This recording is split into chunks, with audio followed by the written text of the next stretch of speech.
Bonjour.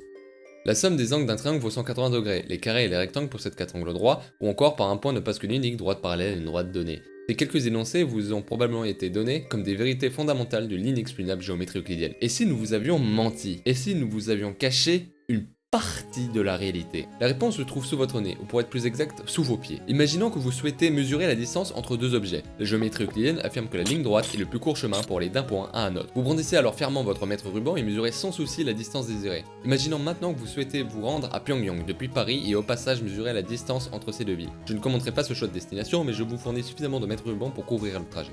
Par où partez-vous? Pyongyang est à l'est, plus au sud que Paris.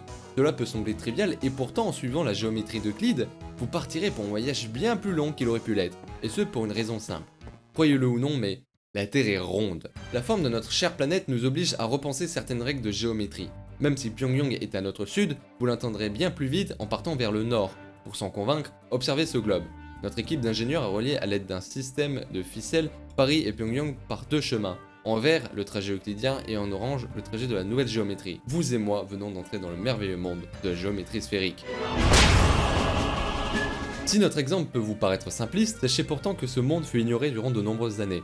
La géométrie euclidienne est restée après sa création en Grèce antique, il y a 2300 ans, celle qui décrira le monde pendant plus de 2 millénaires. Elle reposait sur 5 postulats, 5 propositions qui paraissent toutes triviales et pourtant, l'une d'elles posait problème.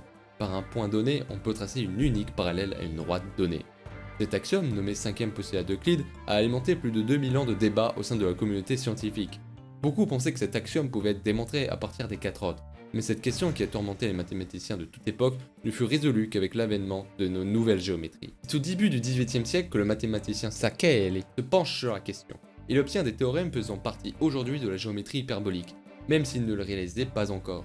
La géométrie hyperbolique est, comme la géométrie sphérique, une géométrie non euclidienne. La première est dite à courbure négative et la seconde à courbure positive. La géométrie euclidienne, c'est-à-dire le plan, est elle évidemment à courbure nulle. Le non-respect du 5e postulat entraîne des résultats déroutants pour nos esprits bouffis de géométrie euclidienne, déformant ce que nous pensions acquis depuis notre petite enfance. Les lignes droites sont remplacées par des géodésiques, c'est-à-dire le ou les chemins les plus courts reliant deux points.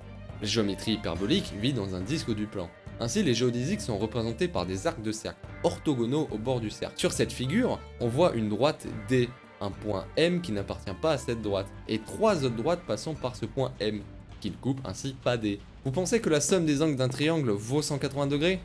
Que nenni! Cette somme est toujours inférieure à 180 degrés. L'inverse se produit cependant en géométrie sphérique. Toutes les droites de cet espace sont séquentes, et la somme des angles d'un triangle variera entre 180 degrés et 540 degrés. Cela modifie également notre rapport aux surfaces. Chez Euclide, on peut par homothétie obtenir deux triangles avec les mêmes angles mais des longueurs de côté différents. Mais ici, c'est impossible. Nos longueurs et angles sont intrinsèquement liés. Désormais, nous pouvons obtenir la surface d'un triangle uniquement à partir de ces angles qui le composent. Ainsi, si on plante 3 sommets d'un triangle à l'infini, on obtient un triangle idéal dont la surface tend vers pi. Nombreuses sont les propriétés que nous n'avons pas le temps d'énoncer. Mais l'une des plus amusantes et non intuitives est que si vous tournez sur vous-même avec un angle supérieur à 45 degrés dans un espace hyperbolique, vous retournerez sur vos pas comme chez Euclide. Mais si vous osez aller au-dessus de cette limite, vous divergerez vers l'infini et au-delà sans espoir de revenir.